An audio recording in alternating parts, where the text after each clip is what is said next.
कुछ भक्त ऐसे हैं जो बाबा से कहते बाबा मुझे धनवान बना दीजिए। बहुत कहते हैं कि मेरा परिवार सुखी से चले, है ना, लेकिन उसी में एक लड़का ऐसा होता है जो बाबा से मांगता है और कहता है क्या, कहता है बाबा और सुने छियो तो हर बड़ी नहाए बाबा, और सुने छियो तो हर बड़ी नहाए बाबा, ए बाबा और सुने छियो तो हर बड़ी नहाए बाबा। बाबा भले हमारा पर नजर बनी देर से फेरी हो, लेकिन बाबा हमार बिनती सबसे पहले सुनी हो केकरा खातिर, हमर पगली पर रखी हथियाए बाबा, हमर पगली पर रखी हथियाए बाबा।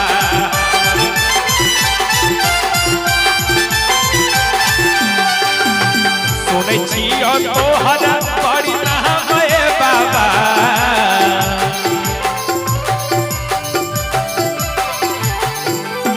सुनै छियो तोहर बड़ी नहाए बाबा, हमर पगली पर रखी हथियाए बाबा, हमर पगली पर रखी हथियाए बाबा।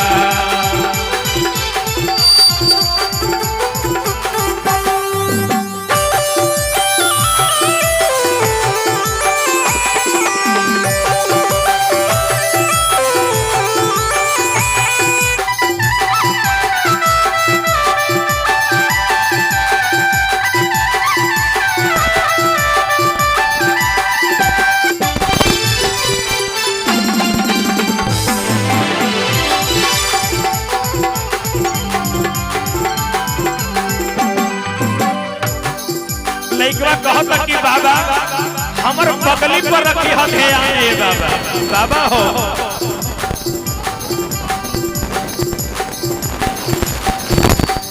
हर साल बाबा हम कमरिया बन के अइबो,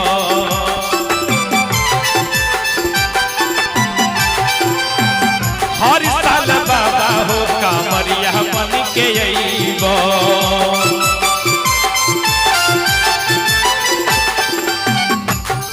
पया के जलावा तोहर पर चढ़इबो,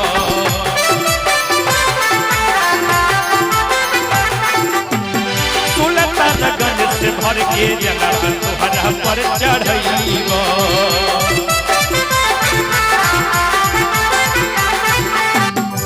बाबा ए बाबा महला जप है भोरे समय बाबा,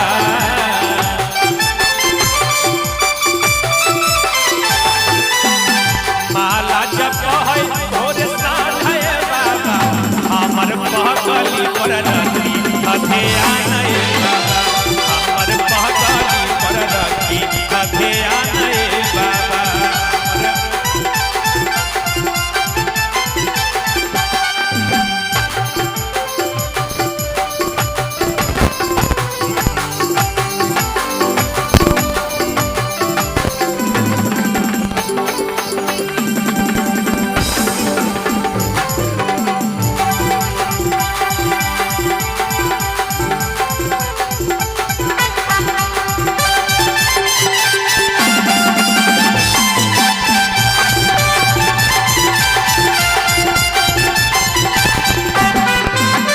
ए बाबा भक्त कहता बाबा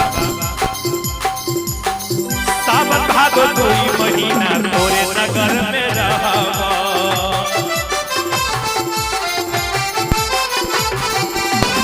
पालक पे दर्द लगा के भजन सुनइबो।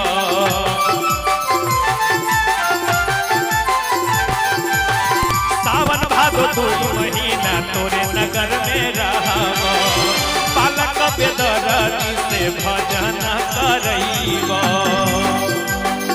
बाबा ए बाबा और बोलब हम जपब सुबह शाम बाबा,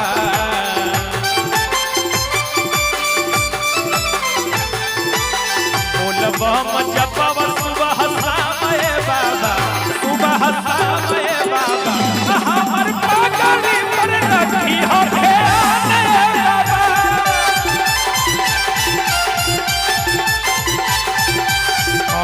पगली पर रखी ध्यान बाबा।